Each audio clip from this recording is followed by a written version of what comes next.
नमः ओं विष्णुपादाय कृष्णपृष्ठाय भूतले श्रीमते भक्तिवेदांत स्वामिन्निति नामिने।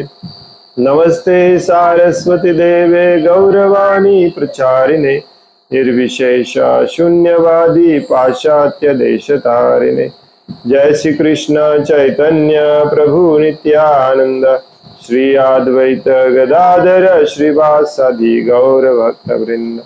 हरे कृष्ण कृष्ण कृष्ण हरे हरे, हरे राम राम राम हरे हरे। मुखं करोति वाचालं पंगुं लंघयते गिरिं यत्कृपातमहं वन्दे श्रीगुरुं दीनतारिणं। हरे कृष्ण। श्रीमद् भगवद गीता जशी आहे तशी, भाषांतर आणि तात्पर्य कृष्ण कृपामूर्ती श्री श्रीमद AC भक्तिवेदांत स्वामी प्रभुपाद यांच्याद्वारे आपण वाचत आहोत अध्याय 8वा अक्षर ब्रह्मयोग किंवा भगवत प्राप्ती। आणि आज आपण वाचणार आहोत श्लोक नंबर 17 आणि पुढे। श्लोक नंबर 17 आहे, सहस्र युग पर्यंतम अहर्यद ब्रह्मणो विदु रात्रिं युग सहस्रांताम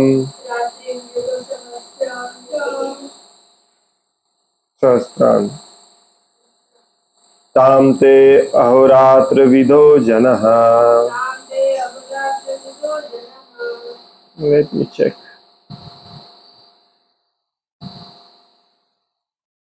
Lectures.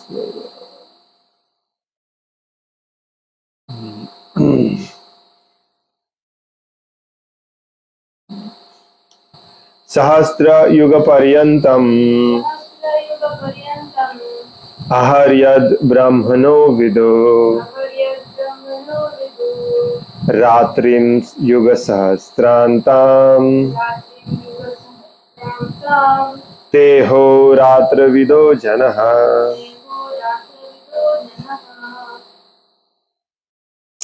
सहस्र युग पर्यंतम अहर्यद ब्रह्मणो विदुः रात्रिं युग सहस्रांताम ते अहोरात्र विदो जनः। सहस्र एक सहस्र 1000 युगे युगे पर्यंतम सहित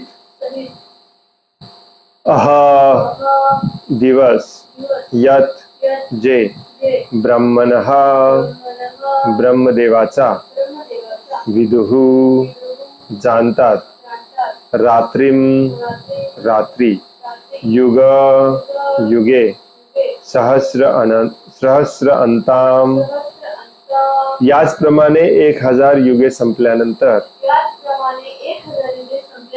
ते अहह रात्र अहरात्र दिवस आणि रात्र विदह जाणणारे जनः लोक। भाषांतर आहे,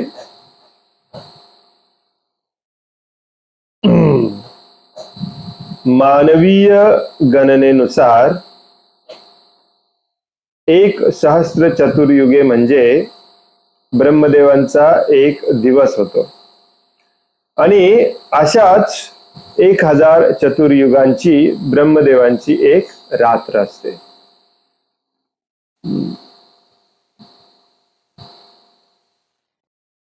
हे भगवान श्री कृष्ण अर्जुनाला का सांगत आहेत, थोडीशी आपण उजळणी करूया। काल आपण वाचलं की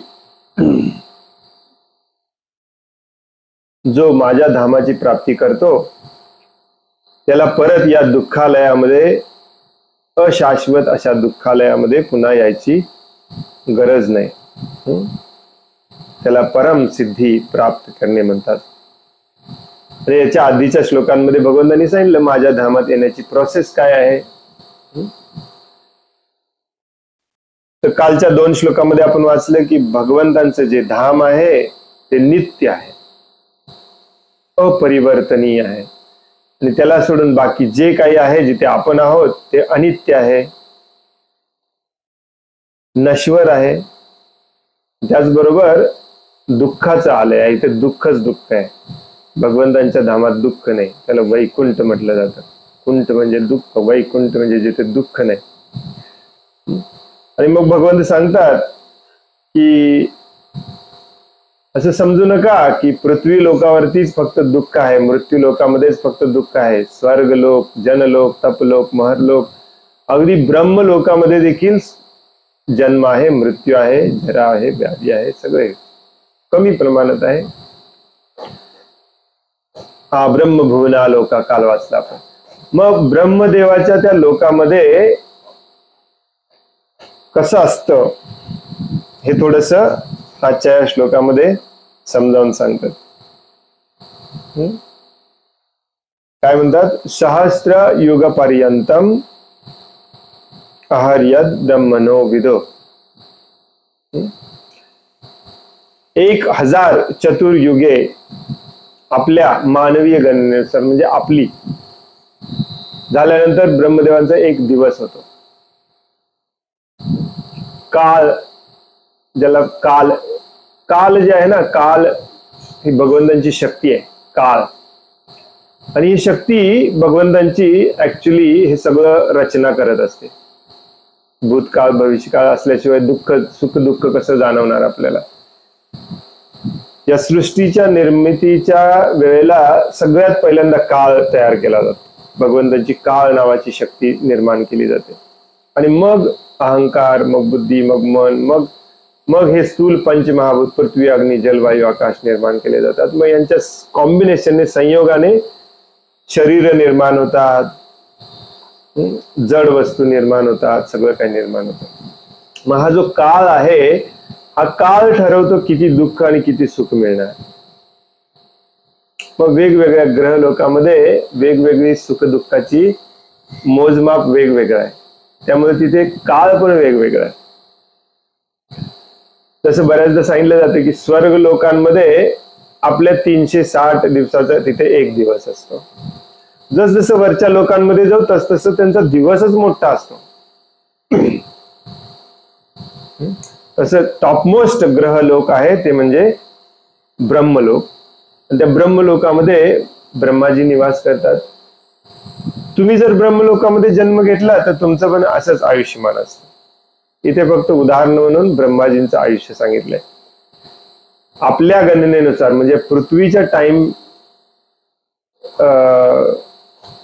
मोजणीनुसार आपले 1 वर्ष, तसे 4 युग संपली की त्याला एक चतुर्युग म्हणतात. तसे चतुर्युग 1000 व्हायला पाहिजेत, मग ब्रह्माजींचा दिवस मावळतो आणि रात्र सुरू होते. आणि ऑफकोर्स दिवस आणि रात्र समान असतात, त्यामुळे तेवढीच रात्र असते या श्लोकात सांगितलंय. याचं थोडंसं कॅल्क्युलेशन प्रॉपर आपल्याला समजावून सांगतील. हा टेक्निकल श्लोक आहे, याचा उपयोग, या श्लोकाचा अर्थ काय आहे ते पुढच्या श्लोकांमध्ये, काय हे सांगताय ते पुढच्या श्लोकांमध्ये भगवंत सांगतात. तर हे कॅल्क्युलेशन पटकन आपण वाचून घेऊया. प्राकृत विश्वाचा कालावधी मर्यादित असतो. प्राकृत विश्व म्हणजे ब्रह्मलोकापासून पाताळ लोकापर्यंत सगळं, त्याला लिमिट असतेच असते, कुठेही असो. अख्खं ब्रह्मांड देखील भगवंतांच्या शरीरातून असं निर्माण होतं आणि पुन्हा नष्ट होतं. ते भगवंतांच्यासाठी 1 सेकंद आहे, ब्रह्मांड निर्माण होणे आणि नष्ट होणे. आणि ब्रह्माजींचं आयुष्य जोपर्यंत आहे तोपर्यंत ब्रह्मांड टिकत असतं. मग ब्रह्माजीचा 1 दिवस आपण आता वाचत आहोत इतका मोठा असतो. तसं ब्रह्माजी 100 वर्ष जगतात. नंबर लिहिता येणार नाही आपल्याला. तो कालावधी म्हणजे ब्रह्माजींचं 100 वर्ष हे भगवंतांसाठी चुटकी मारल्यासारखे 1 सेकंद आहे. त्यांच्या शरीरातून निर्माण होतं, नष्ट होतं. तर सांगायचा मुद्दा असा आहे की हा जो टाइम फॅक्टर आहे, काळ, हा सगळीकडे वेगवेगळा आहे. प्रत्येकाच्या कर्मानुसार त्याला तिथे जन्म दिलं जातं, त्याप्रमाणे त्याची आयु मर्यादा, त्याचं बल स्मृती ठरवलं जातं. परंतु आध्यात्मिक धामामध्ये मात्र मर्यादाच नाही, म्हणजेच तिथे टाइमच नाही, तिथे काही कधी संपतच नाही. आता याच्याबद्दल आपण थोडी नंतर चर्चा करूया, हे थोडंसं कन्फ्युजिंग आहे. कारण टाइम नसेल तर मग सुख दुःख कसं समजणार. मग बहुतेक आध्यात्मिक धामामध्ये सुखच सुख आहे, त्याच्यासाठी पण समजायला थोडासा टाइम फॅक्टर लागतो. तर ते आपले प्रभुपादांचे एक शिष्य होते, सनातन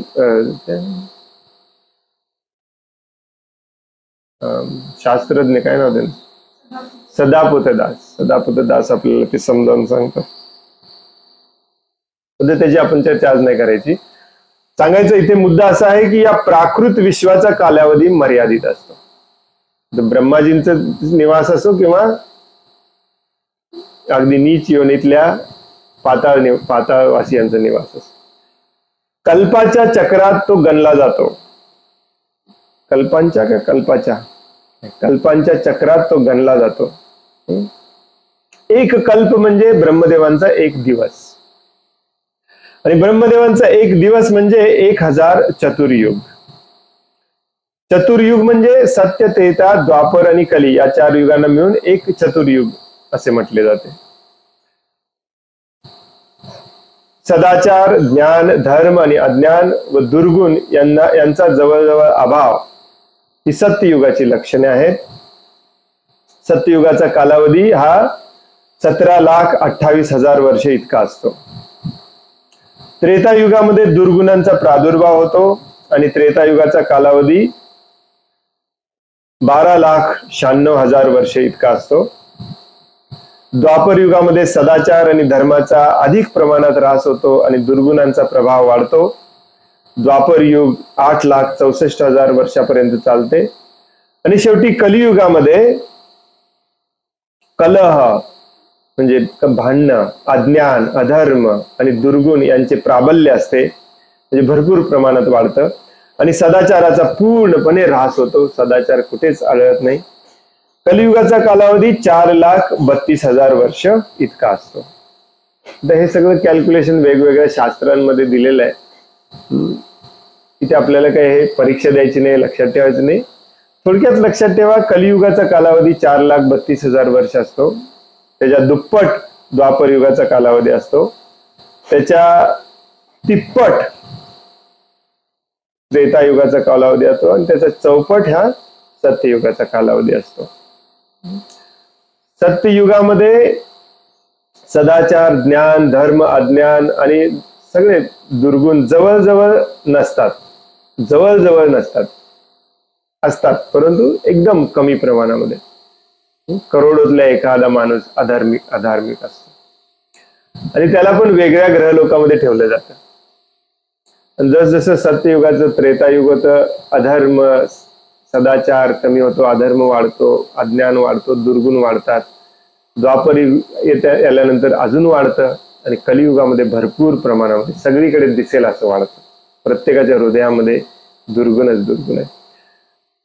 तर हा प्रत्येक युगाचा कालावधी सांगितला. आता या सगळ्यांची बेरीज करायची म्हणजे चतुर्युग. कलियुग संपतं 4,32,000 वर्षांनी आणि पुन्हा सत्ययुग चालू होतं, पुन्हा चतुर्युग चालू होतो. तर या एका चतुर्युगाचा कालावधी म्हणजे या सगळ्यांची बेरीज करायची. तर प्रभुपाद पुढे बेरीज करून सांगतात 43 लाख वर्षाच्या आसपास त्याची बेरीज येते. हे दोन्ही मिळून येते वाटतं, दिवस आणि रात्र ब्रह्माजींची धरून. आणि त्याला 1,000 गुणायचं, कारण 1,000 चतुर्युग झाली पाहिजेत, मग ब्रह्माजींचा दिवस मावळतो. ब्रह्माजी झोपतात आणि ब्रह्माजी जेव्हा झोपतात तेव्हा ही अख्खं ब्रह्मांड, सगळे ब्रह्मांडामधले सगळे पुन्हा नष्ट केले जातात, प्रलय केला जातो, म्हणजे सगळ्यांना सुप्तावस्थेमध्ये ठेवलं जातं. आणि ब्रह्माजी जेव्हा उठतात, दिवस चालू होतो, तेव्हा पुन्हा तयार केलं जातं. काही ग्रहलोक आहेत ते ब्रह्माजी जेव्हा झोपतात तेव्हा त्यांचा प्रलय होत नाही, जनलोक, तपलोक वगैरे. बाकी सगळ्यांचा होतो. आणि ब्रह्माजींचं आयुष्य असं हे 1 दिवस ब्रह्माजींचं, असे ब्रह्माजी 100 वर्ष जगतात. म्हणजे परत त्याला 365 गुणायचं, म्हणजे 1 वर्ष झाला, परत त्याला 100 गुणायचं, आणि मग ब्रह्माजींचा मृत्यू होतो. आणि मग अख्खं ब्रह्मांड नष्ट केलं जातं भगवंतांकडून, भगवंतांच्या शरीरामध्ये जातं तुमच्या सहित. तुमची जर मुक्ती झालेली नसेल तोपर्यंत तुम्ही पण भगवंतांच्या शरीरामध्ये जाऊन तिथे अनंत वर्ष, अनंत काळ तिथे राहतं, आणि परत निर्माण केलं जातं, पुन्हा शरीर दिलं जातं. नवीन ब्रह्माजी येतात, नवीन देवी देवता येतात. ब्रह्माजी नवीन येतात, देवी देवता नवीन येतात, परंतु ब्रह्माजींच्या एका आयुष्यामध्ये देवी देवता पण बऱ्याचदा बदलले जातात. देवी देवतांचं आयुष्य ब्रह्माजींचं एवढं नसतं. हे सांगण्याचा मुद्दा काय आहे की हे सगळं सुख तुम्ही यज्ञ तपस्या करून मिळवू शकता, परंतु त्याचा काही उपयोग नाही, कारण तिथून खालीपर्यंत सगळ्यांना हे आहेच आहे, दुःखालयच आहे, सगळंच दुःखालय, कमी अधिक प्रमाणात आहे. प्रभुपाद इथे कंसात लिहितात, 5000 वर्षापासून आपण या युगाचा अनुभव घेत आहोत, कलियुगाचा. अंदाजे 5000 वर्ष झालेले आहेत कलियुगाला. म्हणजे 4,32,000 मधले 5000 गेले, किती उरले? कलियुगाचे अजून 4,27,000 वर्ष शिल्लक आहेत. आताच भयानक वाटा लागले कलियुग. कलियुगामध्ये अधर्म इतका वाढतो की शेवटी भगवंत स्वतः कल्की अवतार धारण करतात आणि असुरांचा विनाश करतात व भक्तांचे रक्षण करतात. भक्त कोणी राहिलेलाच नसतो कलियुगाच्या शेवटी. एका दुसरा चुकून कुठेतरी पूर्ण पृथ्वीवरती एका दुसरा मिळाला तर. आत्ताच 5000 वर्ष झाले कलियुगाची, तर करोडोमध्ये एखादा भक्त सापडतो, इतकं दुर्मिळ झालंय. असुरी प्रवृत्ती महाभयानक वाढत जाते कलियुगामध्ये. कलियुगाची लक्षणं शास्त्रामध्ये दिलेली आहेत. हळूहळू लोकांना खायला मिळणार नाही, गायी नष्ट होणार, शेती नष्ट होणार, लोक एकमेकांना फाडून खाणार, काही लोक मुलं जन्माला घालणार खाण्यासाठी. सगळी लक्षणं दिलेली आहेत. ही असुरी प्रवृत्तीची सगळी. मग अशामध्ये कोण भक्त असणार? तरीही एका दुसरा असणार. मग भगवंतांचं काम असते ते भक्तांना संरक्षण देणे आणि कलियुगाचा अंत करणे. तेव्हा येतात भगवंत कल्की अवतार घेऊन, तेव्हाच येतात बरं का. आताच कल्की अवतार झालेत जगामध्ये. मी कल्की अवतार आहे, तू कल्की अवतार आहे चालू आहे. असा अवतार कुणीही होत नसतो. त्यानंतर नव्या सत्ययुगाचा प्रारंभ होतो. नव्याने सत्ययुग सुरू जातं. मग परत 17,28,000 वर्षानंतर त्रेतायुग सुरू होतं. मग परत द्वापरयुग, मग परत कलियुग. सगळं नष्ट केलं जातं, परत एकदा सत्ययुग. हे चक्र चालू असतं. आणि किती वेळा हे असं चक्र 17 वेळेला झाल्यानंतर मनू बदलतो, बरोबर ना? माझ्या कधीच लक्षात राहत नाही. मनू म्हणजे ब्रह्माजीने निर्माण केलेला पहिला मनुष्य. तो 17 चतुर्युग त्याचं आयुष्य असतं. असे काहीतरी 71 चतुर्युग, म्हणजे 71 काय भागवतम मध्ये पण आहे कॅल्क्युलेशन, कधीच माझ्या लक्षात राहत नाही. असे काहीतरी 71 चतुर्युग झाल्यानंतर देवी देवता सगळे बदलले जातात. चंद्र, सूर्य, इंद्र सगळे बदलले जातात. हे सायकल आहे. हे सगळ्याचं टाइम टेबल दिलेलं आहे. प्रभुपाद इथे सांगतात, त्यानंतर नव्या सत्ययुगाचा प्रारंभ होतो. नंतर युगामागून युगे येण्याचा हा क्रम पुन्हा सुरूच राहतो. या 4 युगांचे 1000 वेळा फेरे झाले म्हणजे ब्रह्मदेवांचा 1 दिवस होतो. आणि तितक्या फेऱ्यानंतर 1 रात्र होते. म्हणजे परत 1000 चतुर्युग. तेवढे ब्रह्माजी झोपतात, मग परत दिवस होतो.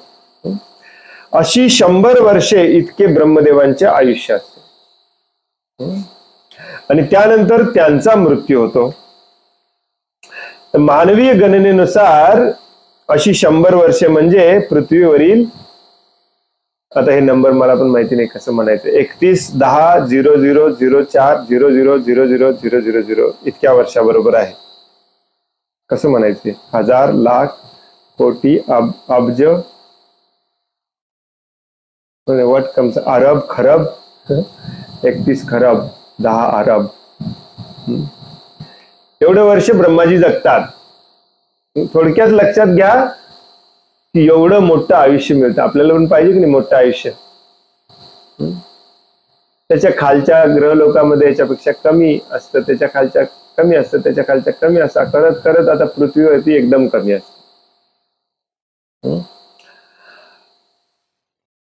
तर सांगायचा मुद्दा असा आहे की तुम्ही यज्ञ, तपस्या, पुण्यकर्म वगैरे केलं तर तुम्हाला तिथे जन्म मिळू शकतो, तुम्हाला पण हे आयुष्य मिळू शकतं. ऍक्च्युली तुम्ही ब्रह्माजी होऊ शकता.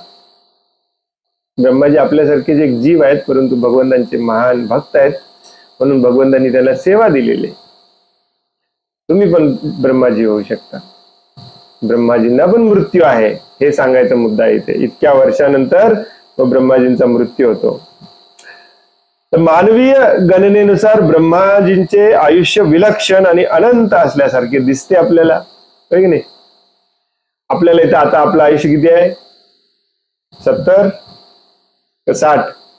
नवीन स्टँडर्ड, रोज स्टँडर्ड बदलतात आता कलियुगामध्ये. तर तुम्हाला कुणी इथे येऊन म्हटलं तुमचं 70 वर्षाचं आयुष्य मी 200 वर्ष करतो, त्याच्या इतकं सुखाची गोष्ट कुठली आहे? है की नाही? सुखच सुख. अरे वा, इथे 1 वर्षाने आयुष्य जरी वाढलं तरी सुखच सुख आहे. कारण भौतिकतेमध्ये आपण जगतो, इथं अजून आपली राहायची इच्छा आहे. आपली, माझी मुलं, माझी पोरं बाळ, माझी पत्नी, माझा पती, माझं घर, माझी गाडी, माझा व्यवसाय, अजून 1 वर्ष द्या मला सांभाळायला, भोग घ्यायला. तुम्हाला येऊन कोणीतरी म्हटलं, एक नाही प्रभूजी, तुम्हाला मी 200 वर्ष देतो अजून. आनंदी आनंद, है नाही? जिकडे तिकडे चोहीकडे.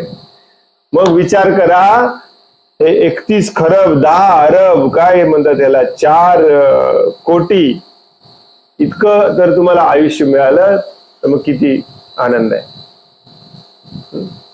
आणि म्हणून शास्त्रामध्ये स्वर्गलोक, जनलोक, तपलोक, महरलोक, इथे जन्म घ्यायला लोक वेगवेगळे तपस्या करतात, यज्ञ करतात, जेणेकरून आपलं आयुष्य वाढेल. आणि नुसतंच आयुष्य वाढत नाही तिथे जन्म घेतल्यावर, दुःख पण कमी असतं, सुख सुविधा जास्त असतात, परंतु मृत्यू टाळू शकत नाही, पुन्हा जन्म टाळू शकत नाही. हे प्रॉब्लेम आहे. हे समजावून सांगण्यासाठी हे सगळं गणित सांगितलंय भगवंतांनी, श्रील प्रभुपादांनी. तर मानवी गणनेनुसार ब्रह्माजींचे आयुष्य विलक्षण आणि अनंत असल्यासारखे दिसते, परंतु शाश्वत काळाच्या दृष्टीने ते विजेच्या चमकण्या इतकेच क्षणभंगूर आहे. भगवंत कारण समुद्रामध्ये पहुडलेले आहेत, गर्भोदक सागरामध्ये पहुडलेले आहेत, सॉरी, आणि त्यांच्या शरीरातून हे ब्रह्मांड निर्माण होतं, ब्रह्माजींचा जन्म होतो आणि झुप ब्रह्मांड नष्ट केलं जातं, ब्रह्माजींचा मृत्यू होतो. भगवंतांच्या दृष्टिकोनातून वीज चमकल्यासारखं आहे. झुप ब्रह्माजी आले आणि गेले. वीज किती वेळ राहते चमकल्यानंतर? हे 1-2 सेकंद जास्तीत जास्त.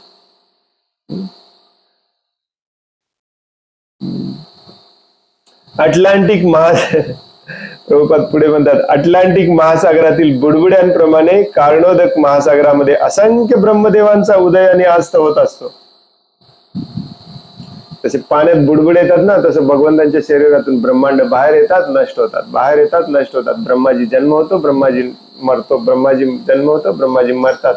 कंटिन्युअसली चालू असतं, 1 सेकंदासारखं आहे सगळं. तुम्ही फोटो बघितला असाल, श्रीमद भागवतमच्या 1ल्या स्कंदामध्ये वगैरे हा फोटो आहे भगवंतांचा.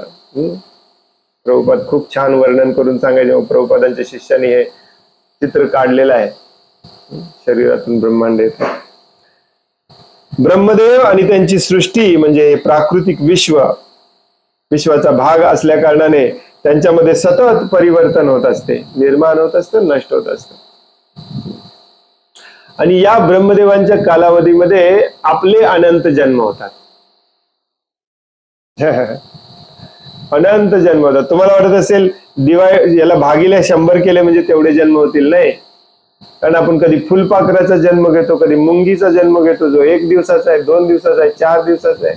कधी कुत्र्याचा जन्म घेतो, 12 वर्षाचा आहे. कधी डुकराचा जन्म घेतो, 5-6 वर्षाचा आहे. असं आपण प्रत्येक योनीतून जन्म घेत असतो. आणि जेव्हा ब्रह्मांड नष्ट केलं जातं, ब्रह्माजींचा मृत्यू होतो, तेव्हा देखील जर आपण सुधारलेलो नसेल, शुद्ध झालेलं नसेल, पवित्र झालेलं नसेल, तर आपल्याला त्या ब्रह्मांडासोबत भगवंतांच्या शरीरात जावं लागतं आणि तिथेच राहावं लागतं, सुटका नाही. आणि तिथे पण अनंत जन्म, अनंत काळ राहावं लागतं. किती वेळ गेला माहिती नाही. परत जेव्हा ते ब्रह्मांड निर्माण करतं, नवीन ब्रह्माजी येतात, नवीन देवी देवता येतात, तेव्हा जितके जीव तिथे त्या ब्रह्मांडामध्ये राहिलेत, भगवद्धामात गेले नाहीत, त्यांना पुन्हा शरीर दिलं जातं. हे चक्र कधीच संपत नाही जोपर्यंत भगवंतांना आपण शरण जात नाही. हा मुद्दा इथे सांगायचा आहे भगवंतांना, अर्जुनाला.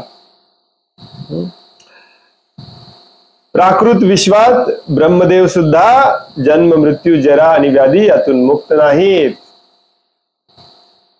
सगळे अग्निदेव, सूर्यदेव, सगळ्यांना अहंकार आहे, भय आहे, चिंता आहे, शोक आहे, मृत्यू आहे, पुन्हा जन्म आहे.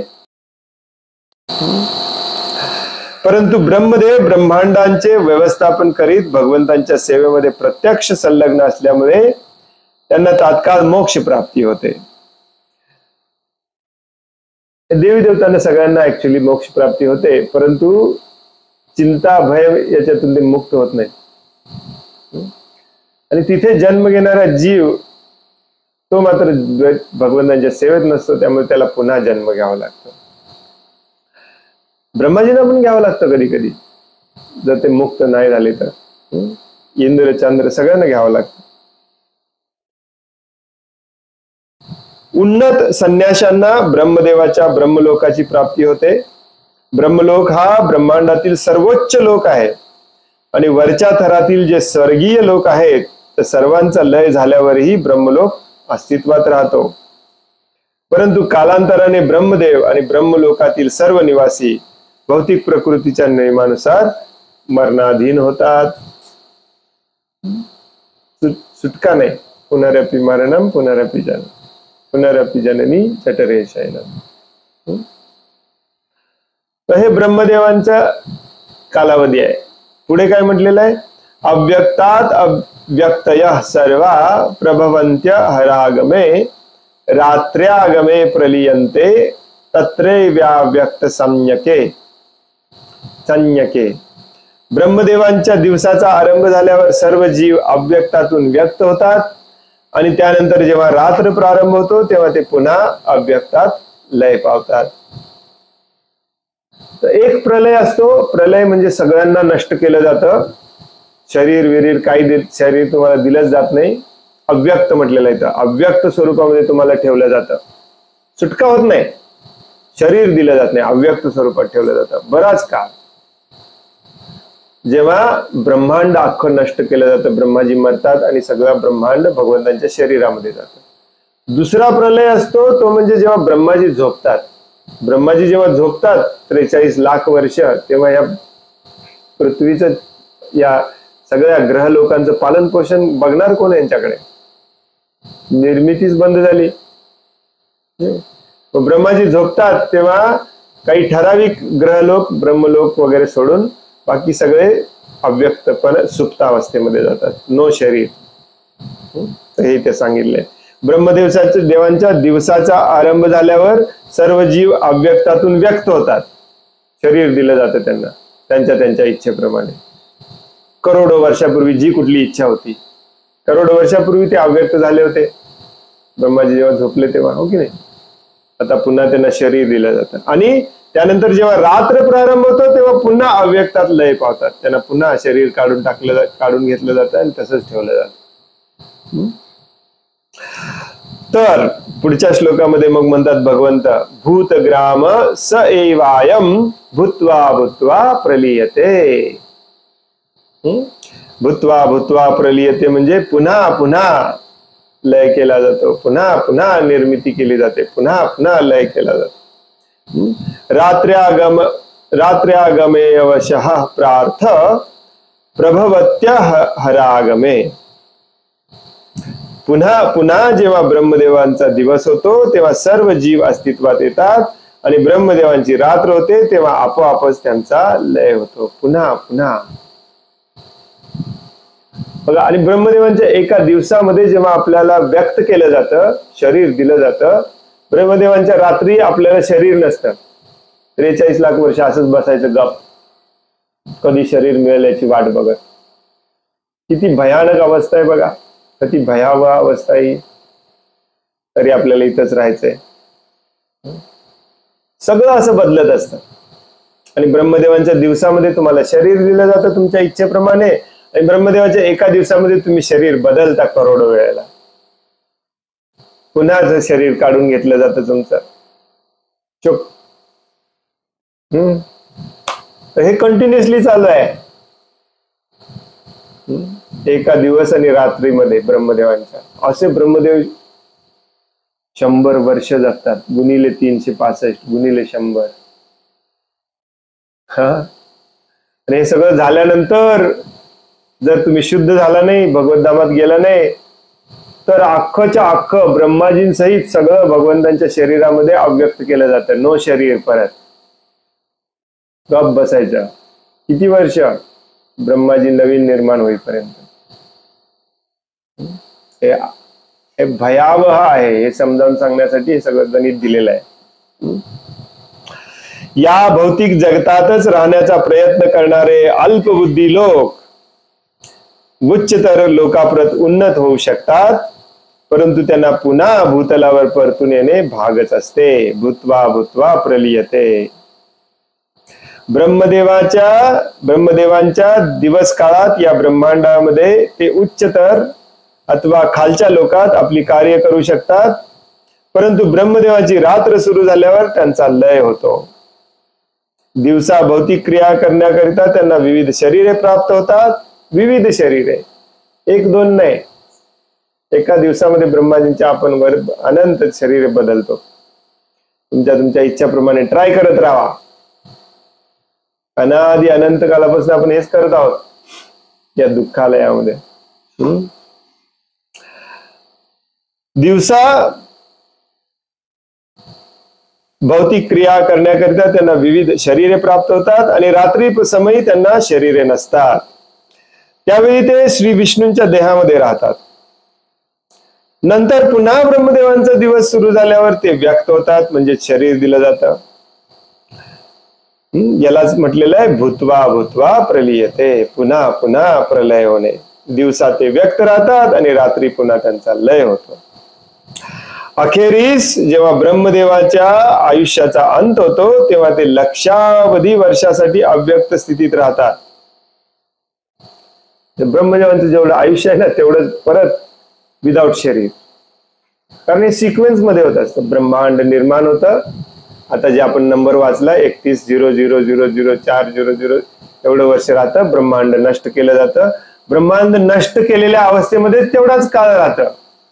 सेम एका लयबद्ध स्थितीमध्ये चालू असतं सगळं.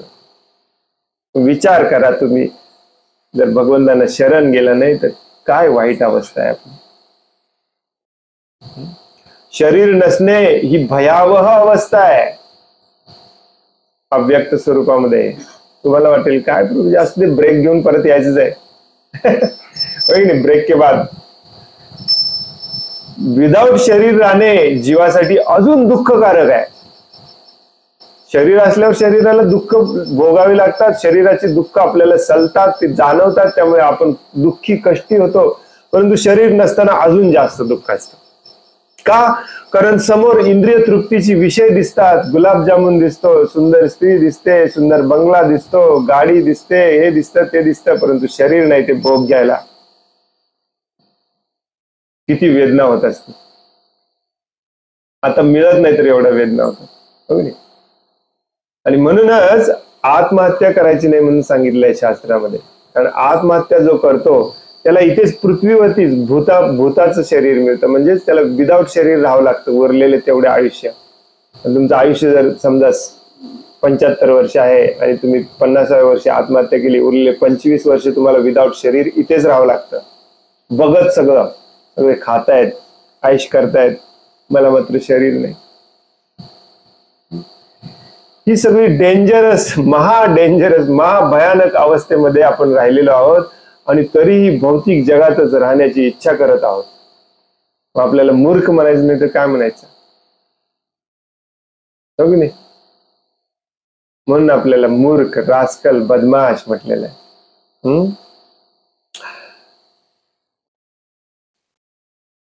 अखेरीस जेव्हा ब्रह्मदेवांच्या आयुष्याचा अंत होतो तेव्हा ते लक्षावधी वर्षासाठी अव्यक्त स्थितीत राहतात. जेव्हा पुढील युगात ब्रह्मदेवांचा पुन्हा जन्म होतो तेव्हा ते पुन्हा व्यक्त होतात. सगळे जीव जे जे मुक्त झालेले, सुटलेले नाहीत, भगवंतांना शरण गेलेले नाहीत, त्यांची ही अवस्था सांगण्यात येते. हे आपल्या कल्पनेच्या पलीकडचं आहे सगळं, होय की नाही? कोण कल्पना करणार किती जन्म घ्यायचे?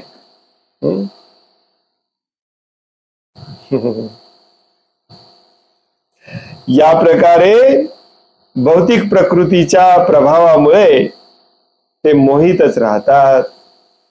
बस येणं जाणं चाललंय, शरीर बदलणे चाललंय. वासांची जीर्णानि यथा विहाय, कंटिन्युअसली चालू आहे, कंटिन्युअसली चालू आहे.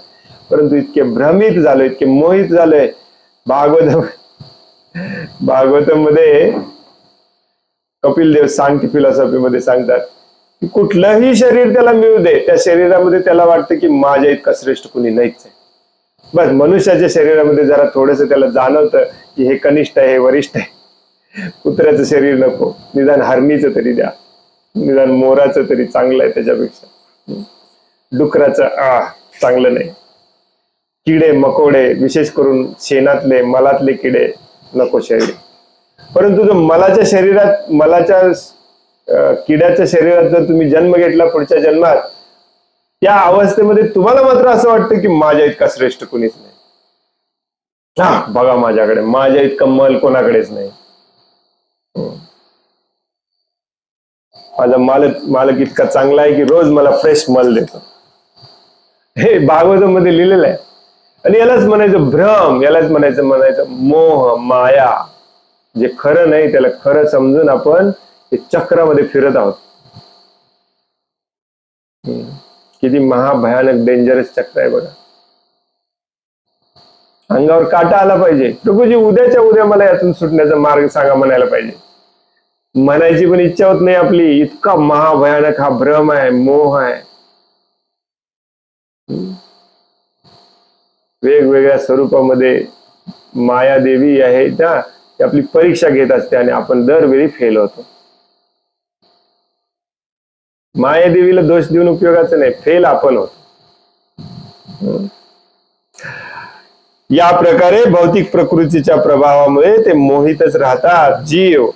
परंतु कृष्ण भावनेचा स्वीकार करणारे बुद्धिमान मनुष्य भगवत भक्तीमध्ये हरे कृष्ण कृष्ण कृष्ण हरे हरे, हरे राम राम राम हरे हरे या महामंत्राचे कीर्तन करीत मनुष्य जीवनाचा पुरेपूर लाभ घेतात. याप्रमाणे या जीवनातच त्यांना श्रीकृष्णांच्या आध्यात्मिक लोकाची प्राप्ती होते आणि कृष्ण लोकामध्ये पुनर्जन्म नसल्यामुळे ते तिथे नित्य आनंदातच राहतात. एकमेव सोल्युशन आहे याच्यावरती. आणि प्रभुपाद इथे सांगतात या जन्मातच. जोडलेलं आहे, मी स्वतःच्या मनाने घातलेलं नाहीये. मूर्ख आजकाल प्रचार करतात की पुढच्या जन्मात. मूर्ख भक्तांना आजकाल वाटतं की पुढच्या जन्मात मुक्त व्हायचंय. काही गॅरंटी नाही. किती महाभयानक परिस्थिती आहे बघा. नाही प्रभूजी मी भक्तीत आलोय ना. प्रभुपादांनी सांगितलंय एकदा जरी हरे कृष्ण महामंत्र म्हटला तरी मनुष्याचा पुन्हा जन्म मिळतो. प्रभुपादांनी कुठेही सांगितलेलं नाही.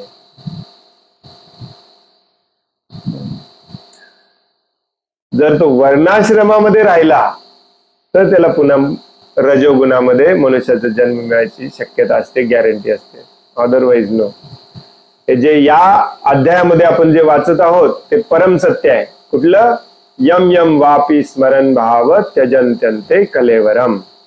मृत्यू समयी जो भाव असणार आहे एक्झॅक्टली सेम तुम्हाला शरीर मिळणार आहे. हरे कृष्ण म्हणा नाही म्हणा. भरत महाराज तुमच्या करोडपटीने शुद्ध भक्त होते, त्यांना नाही मिळाला मनुष्याचा जन्म. त्यामुळे हे मनुष्याचा जन्म इतकं दुर्मिळ आहे, इतकं दुर्मिळ आहे, इतकं दुर्मिळ आहे ना, तरी आपण वाया घालवतो. आणि खूप कमी कालावधीसाठी मिळतं आपल्याला. आपल्याला गंभीरता नाही, युजलेस वेस्ट करून टाकतो. लब्ध्वा सुदुर्लभम इदम बहुसंभवांते, हे सुदुर्लभम, अत्यंत दुर्लभ आहे मनुष्याचं शरीर मिळणे. दुर्लभ मानव जन्म लोभिया संसारे, आपले आचार्य देखील म्हणतात. का वाया घालवायचं? हे गणित सगळं लक्षात ठेवा. झोपल्यावर आता रात्री स्वप्नात हेच गणित फिरायला पाहिजे तुमच्या. महा डेंजरस परिस्थितीमध्ये आहोत आपण, महा महा महा महा महा डेंजरस परिस्थितीमध्ये. प्रभुपाद सांगतात, भगवान श्रीकृष्ण सांगतात, याच्यावरती इकडे तिकडे हात पाय मारत बसू नका. ज्ञान योग, कर्म योग, हठ योग, अष्टांग योग, हा साधू तो बुवा बाबा, भगवंतांचा आश्रय घ्या. हरे कृष्ण कृष्ण कृष्ण हरे हरे, हरे राम राम राम हरे हरे. त्याचा जप कंटिन्युअसली केला पाहिजे. नुसतं 16 माळा नाही, कंटिन्युअसली केला पाहिजे. काय गॅरंटी आहे मृत्यू समय आपला भाव चांगला असेल? आता 16 माळा जप करून माहिती आहे तुम्हाला माहिती आहे तुमचं काय भाव आहे ते, कोणी सांगायची गरज नाही. एक माळ भगवंतांचे स्मरण करत करायचं होत नाही आपल्याला. मग ते होण्यासाठी जी काही परिस्थिती बदलावी लागेल ती बदलली पाहिजे आपण या जन्मातच. माझा जपामध्ये मन लागत नसेल त्याचं कारण काय आहे तुम्ही स्वतः शोधून काढायचं आणि ते बंद करायचं. मग ते नोकरी असो, धंदा असो, व्यवसाय असो, करोडो रुपयांचं नुकसान होऊ दे, 10,000, 1,00,000, 50,00,000, 100 करोड करोड रुपयांचं नुकसान होऊ दे, हे महत्वाचं आहे. या जन्मातच भगवत धामात जाणे. नसेल तर बघा हे गणित, तिथे असं राहावं लागतं दुःखालयामध्ये. मामुपेत्य पुनर्जन्म दुःखालयम अशाश्वतम. म्हणून प्रभुपाद काल म्हणाले हे गांभीर्यानं घेतलं पाहिजे. गंभीर विषय आहे हा, जोक ऐकून नाही चालणार. एक होता सरदार, विमानामध्ये जात होता. अरे आपल्याला भगवत धामात जायचं आहे, याच्याबद्दल सिरियस व्हायचं आहे.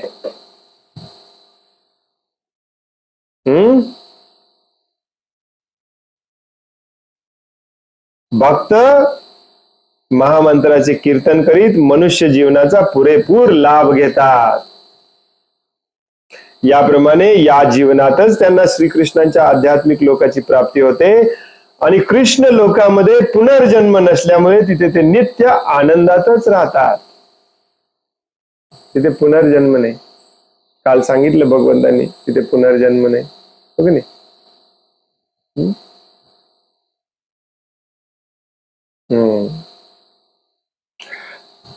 हरे कृष्ण. आता इथे आपण थांबूया.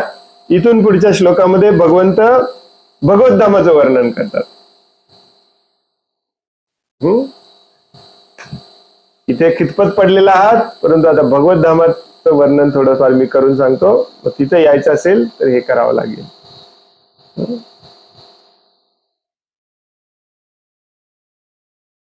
22व्या श्लोकात सांगतात तिथे यायचं असेल माझ्याकडे, त्या लोकांमध्ये अनन्य भक्ती करावी लागेल. परत शब्दाला अनन्य.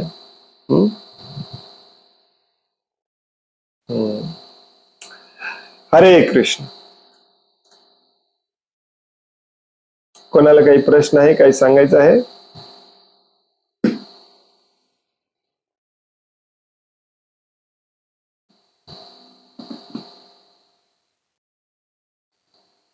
तुम्ही म्हणा प्रभूजी भीती घालायला लागलाय आम्हाला. भीती घालायचंच काम आहे. काही लोक भगवद्गीतेवरती किंवा असंच प्रवचन करताना म्हणतात काळजी करू नका, तुम्हाला घाबरवायचं मी माझं का उद्देश नाही आहे. ऍक्च्युली मी बऱ्याचदा म्हणतो की तुम्हाला घाबरवायचाच माझा उद्देश आहे. भीती वाटल्याशिवाय त्याचं गांभीर्य आपल्या लक्षात येत नाही. समोर वाघ उभा राहिल्यावरतीच आपण पळणार.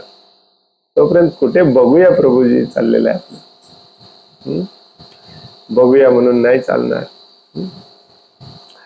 हरे कृष्ण. कोण बोलत होतं का? कोणाला काही प्रश्न आहे, काही सांगायचं आहे? हरे कृष्ण, दंडवत प्रणाम. प्रभूजी आता आपण शेवटच्या 2 लाईन वाचताना त्या आधीच्या एका श्लोकाचा संदर्भ दिला होता. यम वापी स्मरण भाव. yes. त्या श्लोकाप्रमाणे तर का आपण म्हणलं की त्या वेळेला जे काही आपले भाव असतील त्याप्रमाणे यम स्मरे त्याप्रमाणे जर का त्या श्लोकाप्रमाणे आपण मर्दाना जे आपले भाव असतील त्याप्रमाणे आपल्याला करेल. पण असं कोण आहे ज्याला वाटेल की आपण मला लक्ष द्यावं असं कोणी अपेक्षा करतो? असं तर कोणीच करणार नाही. जरी काही किती जरी वाईट वेळ आली सगळेजण असं चांगलाच विचार करतील ना पुढच्या जन्मात चांगलं व्हावं म्हणून. असं कसं काय पण तरी सुद्धा जन्मातच काय. इंटरेस्टिंग प्रश्न विचारला माताजींनी. वेगवेगळी उदाहरणं दिली. मृत्यूच्या शेवटी जो भाव असतो त्याप्रमाणे जन्म मिळतो. माताजी म्हणतात की मग कोण विनाकारण विचार करेल की मला पुढच्या जन्मात मला किडा व्हायचंय. असं डायरेक्टली भाव हे सटल असतात. काही लोक डायरेक्टली म्हणू शकतात, अशी शास्त्रामध्ये उदाहरणं पण आहेत की पुढच्या जन्मात मला हा जन्म पाहिजे म्हणून. परंतु भाव हे सटल असतात. सटल म्हणजे काय की आपली इच्छा असते की मला या पद्धतीने सुख मिळवायचंय. तुम्हाला माहिती नसतं ते कुठल्या शरीरात मिळतं, परंतु एक कल्पना संकल्पना आपल्या डोक्यामध्ये असते की मला याप्रमाणे शरीर मिळवायचंय. वैताग आलाय मला, हात पाय नको आहेत, मला सरपटायचंय. असं कधी कधी आपली इच्छा होते ना की त्या हॉलमध्ये आपल्याला जाता आलं पाहिजे. किती मज्जा असेल नाही तिथे. असं जे आसक्ती होते. आता येडे असतात लोक. या जगामध्ये देखील आपण वेडे लोक बघतो की नाही. आपण वेडे लोक बघतो. वेडे म्हणजे खरोखर रोगी नव्हे, मानसिक रोगी नव्हे, म्हणजे चांगले आहेत परंतु असं विचित्र कार्य काहीतरी करतात. जसं आपण एव्हरेस्ट चढायला गेलेल्यांमध्ये जिवंत राहायचे चान्सेस खूप कमी असतात. जवळजवळ 50% चान्स असतो मरायचा, तरी पण लोक जातात. आपण विचार करतो या कोण विचार करेल असं विनाकारण तिथे मरायला जायचं. मग ही त्याची सटल इच्छा असते. त्याला सटल इच्छा, सूक्ष्म प्रमाणात इच्छा असते. त्याला माहिती नसते कुठल्या शरीरात शक्य आहे. जसं प्रभुपाद बऱ्याचदा उदाहरण देतात की एखाद्याला पोहायची खूप हौस असते. उठसूट सकाळी पोहायला गेला, दुपारी पोहायला गेला, स्विमिंग टँकचं वर्षाचा पासच काढलेला असतो अनलिमिटेड. मग भगवंत म्हणतात मग ते मृत्यू समय पडतो त्याला तेच आठवणार, स्विमिंगचे मेडल, स्विमिंगची स्पर्धा. मग त्याला माशाचं शरीर दिलं जातं. आता तो स्पेसिफिकली म्हणत नाही मला माशाचं शरीर द्या, परंतु त्याची भावना तशीच आहे. आलं का लक्षात? अशी कसलीही भावना असू शकते. आता तुम्ही म्हणाल की मनातल्या किडाची भावना कशी असू शकेल. आता आपण या जन्मात देखील बघतो दारू पिऊन लोळत असतात लोक. आपल्याला बघून काय वाटतं, काय याच्या मनात काय येत असेल. शुद्धीवर असल्यावर म्हणतो नाही उद्यापासून पिणार नाही, आणि परत पितो. गटारीत पडलेला असतो, कपडे घाण झालेले असतात, 4 लोक उचलून आणावे लागते. कोण असं विचार करत असेल? या जन्मात पण आपण पाहतो अशी लोक आहेत. भगवंत प्रभुपाद खूप इंटरेस्टिंग बोलतात. ऍक्च्युली एका ठिकाणी म्हणतात, भगवंत म्हणतात कशाला मनुष्याचा देह वाया घालवा लागलाय, चल तुला पुढच्या जन्मामध्ये गटारीतला किडाच बनवतो, लोळून घे तुला किती पाहिजे एवढं. तर हे सबकॉन्शियसली आपण याची इच्छा करत असतो की मला अशा प्रकारचं सुख पाहिजे. तमोगुणामध्ये, रजोगुणामध्ये, सत्वगुणामध्ये. मग त्या प्रकारचं शरीर दिलं जातं. असं काही डायरेक्टली कोणी इच्छा करत नाही. अशी काही उदाहरणं देतात प्रभुपाद, शास्त्रामध्ये पण आहेत की ज्याला उठसूट आरशासमोर नटायची थटायची हौस असते, सुंदर दिसायचे, सुंदर कपडे घालायचे, रंगीबेरंगी कपडे घालायचे. मग भगवंत त्याला पुढच्या जन्मामध्ये मोर बनवतात. किंवा आफ्रिकेच्या जंगलामध्ये असे सुंदर सुंदर पक्षी आहेत, असे दिसायला इतके सुंदर असतात, मग भगवंत ते बनवतात. त्याला डान्स करायची इच्छा असते. कालच मी एक प्रभुपादांचं वाक्य वाचत होतो, तिथे त्यांनी फोटो पण काढून दिलेला त्या कोटेशन वरती. ज्यांना ज्यांना या जन्मामध्ये नागडं उघडं फिरायची सवय असते, कपडेच घालायचे नाहीत, त्यांना वृक्षाचं शरीर दिलं जातं. ठीक आहे, चला. त्याच्यात सजा पण असते, नुसतीच इच्छा नसते, त्याच्यात सजा पण दिली जाते. असं नाहीये की फक्त इच्छेप्रमाणेच शरीर मिळतं. एखाद्याला इच्छा आहे एक, परंतु त्याने कर्म इतके वाईट केलेत की त्या कर्माची सजा म्हणून त्याला पर्टिक्युलर शरीर द्यावं लागतं. त्या शरीरामध्ये जे दुःख आहे ते त्याला भोगावे लागतात. मग हे दोघांचं कॉम्बिनेशन करून भगवंत देतात. हे खूप जटिल आहे, कारण इच्छाच आपल्या हजारो अनंत आहेत. कोण ठरवणार कुठलं शरीर कुठल्या इच्छेला मिळणार? इच्छा प्लस भाव प्लस तुमचं कर्म, त्याचा दंड, हे सगळ्यांचं कॉम्बिनेशन करून तुम्हाला शरीर दिलं जातं. आहे डेंजरस, महाभयानक, कठीण, हो की नाही? परंतु सांगायचा मुद्दा असा आहे की अगदी गंधर्वाचं जरी तुम्ही शरीर प्राप्त केलं,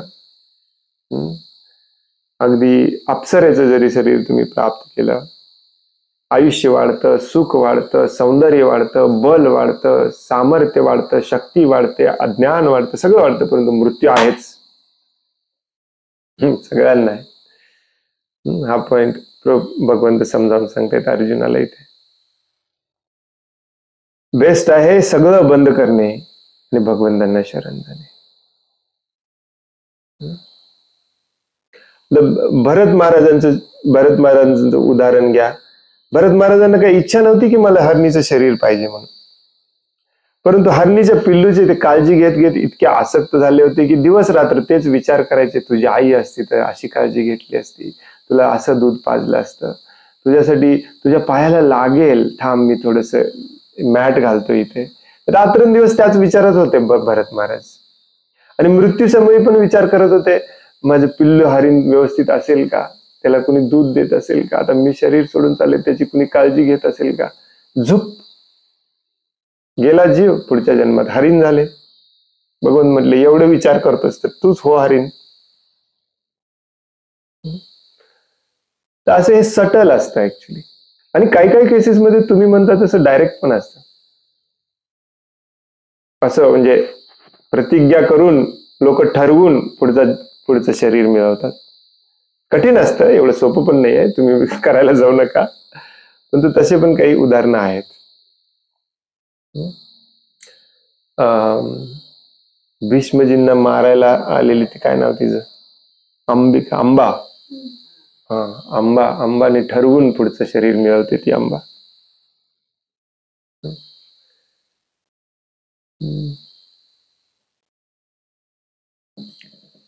भगवंतांचा भक्त म्हणतो मला कुठलंही शरीर द्या, मला कुठेही द्या, मला काही फरक पडत नाही, तुमची सेवा द्या. तुमच्या सेवेसाठी मला बेडूक बनायला लागलं, बेडूक बनवा, मला काही प्रॉब्लेम नाही. हा भाव जो आहे ना तो पूर्णपणे भगवंतांना समर्पित असला पाहिजे. आपल्याला काही फरक पडत नाही. भगवंतांच्या सेवेमध्ये बेडकाची पण गरज आहे ना, असणारच आहे. मोराची गरज आहे. भगवंतांच्या सेवेमध्ये दगडाची गरज आहे. दगड पण व्हायची इच्छा आपली तयारी असली पाहिजे. त्याला शांत रस म्हणतात. काल आपण 5 रस वाजत होतो ना कुठेतरी. भगवंतांच्या सेवेमध्ये, भगवंतांच्या संतुष्टीमध्ये माझी संतुष्टी आहे, हा भाव आपला सदैव टिकून राहायला पाहिजे. कसलं शरीर मिळायची आपण अपेक्षा पण करायची नाही, इच्छा पण करायची नाही, विचार पण करायचे नाही. तुमचं ठरलेलं आहे. भगवंताने तुमचा आणि भगवंतांचा संबंध हा शाश्वत आहे. तुम्ही दगड नाही होणार, मी भगवंतांच्या लीलेतलं पोपट होणार म्हणून चालत नाही. परंतु आनंद मात्र दगड होण्यामध्ये पण तेवढाच आहे, पोपट होण्यामध्ये पण तेवढाच आहे, आणि भगवंतांचा सखा होण्यामध्ये पण तेवढाच आहे, आणि भगवंतांचा आई वडिलांमध्ये तेवढंच आहे, आणि भगवंतांचा प्रियकर पत्नी होण्यामध्ये तेवढंच आहे. सगळ्यामध्ये तेवढाच आनंद आहे. त्यामुळे चिंतेचा विषयच नाही, टेन्शन घ्यायचा प्रश्नच नाही. हरे कृष्ण.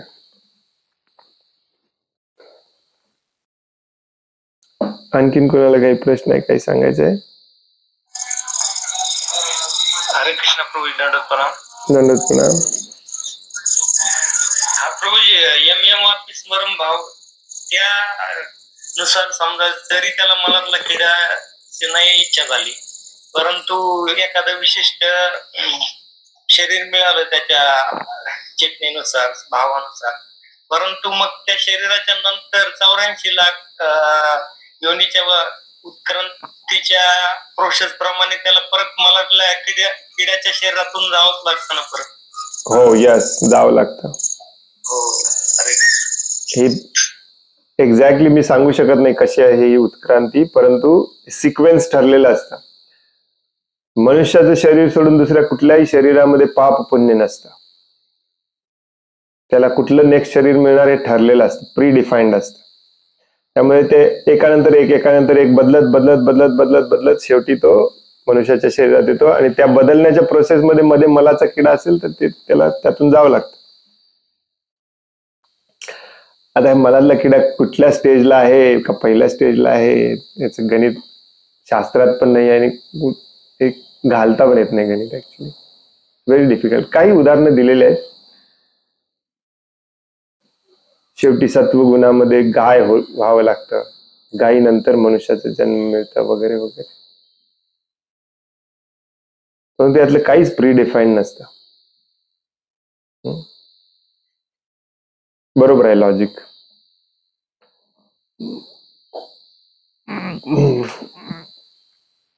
हरे कृष्ण. खूप खूप धन्यवाद. वांछा कल्पतरुभ्यश्च कृपा सिंधुभ्य एव च पतितानां पावनेभ्यो वैष्णवेभ्यो नमो नमः. अनंत कोटि वैष्णव वृंद की जय. वैष्णव ठाकुर श्रील प्रभुपाद की जय. भगवद गीता जशी आहे तशी की जय. हरे कृष्ण. दंडवत.